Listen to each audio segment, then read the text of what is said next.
Hi everybody, welcome back. I hope you all are doing well. My name is Teacher Farah and we are back again with a culture lesson.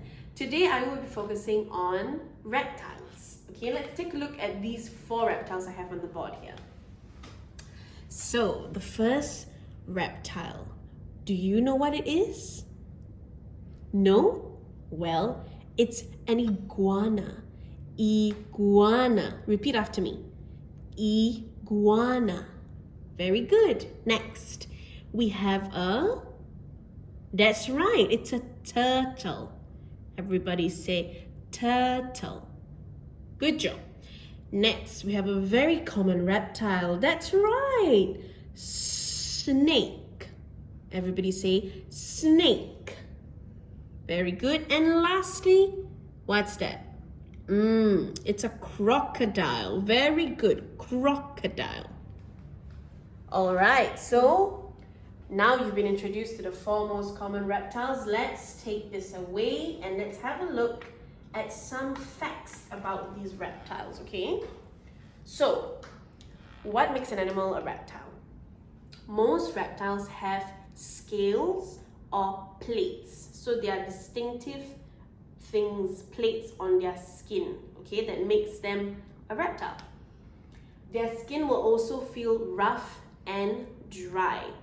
So as I previously spoke about, amphibians have a slimy mucus texture to their skin, but reptiles are not like that. Their skin is always dry unless they're in water, and it feels rough. It has a rough texture. Reptiles are also the only animals that are cold-blooded. Now what does that mean? We human beings are warm-blooded. It means that our temperature of our body will match the temperature of our environment. So if it's really hot outside, we don't feel cold, right? We feel hot.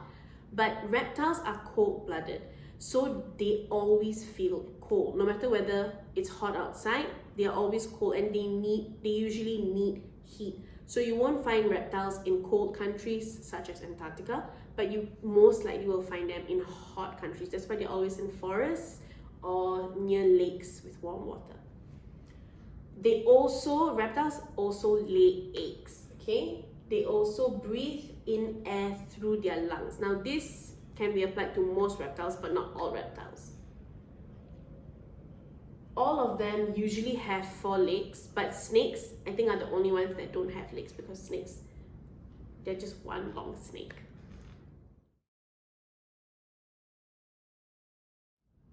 So we're going to be taking a look at turtles specifically, but before we start on their life cycle, let's talk a bit about turtles, okay? So, turtles, how do they move? That's right, they can move in water and on land. So in water, they swim, that's right. And on land, they crawl. Or if you said walk, that's also sort of correct, okay? So besides that, turtles have something special that most animals do not. They have a shell, that's right. So turtles don't have homes. The shell is their home. If any animal tries to attack them, they need to protect themselves, they will crawl back into the shell. So they will stay there. Their shells are very strong and very hard. So even big animals, sometimes they find it difficult to break their shell. That's right. So turtles are very good for having their own shells. Alright, so now let's look at the life cycle of a turtle. So as I mentioned just now, turtles lay eggs. So they will go onto land. Most of the time it's usually on beaches or in fields, and then they will dig a hole and lay their eggs. They don't just lay one egg, they lay many eggs. Over some period of time, the eggs will take time and before hatching. So when they hatch, the baby juvenile turtles, they need to crawl out of the shell and crawl all the way across the beach to find the ocean. Now, some of these juvenile turtles, they find it hard to get over there because their mommy won't be there to help them. They're on their own, it's their journey. Yeah, so if they make it to the ocean, they will become juvenile turtles.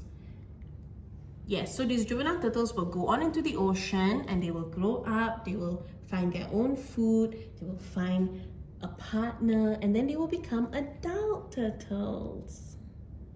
That's right. So let's go through it once again. It starts with the eggs. Very good. These eggs will slowly hatch and the turtles will climb out of their shells and crawl into the ocean, where they will spend some time being juvenile turtles before growing into adult turtles. And the whole process will continue when the adult turtles lay more eggs, and it will go on and on and on. Okay, so now let's go through the life cycle of a turtle together, okay? So let's take a look at the stages over here. What is this stage? That's right. That is the hatching of an egg. What about this? Yes, that is a juvenile turtle. What are these? The turtle's eggs. Very good. And last but not least, an adult turtle. Very good. So, which of these stages do you think belong in the first box? Is it a juvenile turtle? Is it a hatched egg? Does it start with a hatched egg? No. How about eggs? Do you think it starts with eggs? Yes, very good. That's right, it starts with the hatched eggs. All right, so if it starts with the eggs, what is next? Is an adult turtle next? No. Is it a juvenile turtle? No. Is it a hatching egg? Yes, the egg needs to hatch first before anything can happen next. So once the egg has hatched, what turtle will come out? What will be the third stage? Will a fully adult grown turtle come out of the egg? Or a juvenile turtle? That's right, it's the juvenile turtle at number 3. And that brings us to the final stage, being the adult turtle. Very, very good, everyone.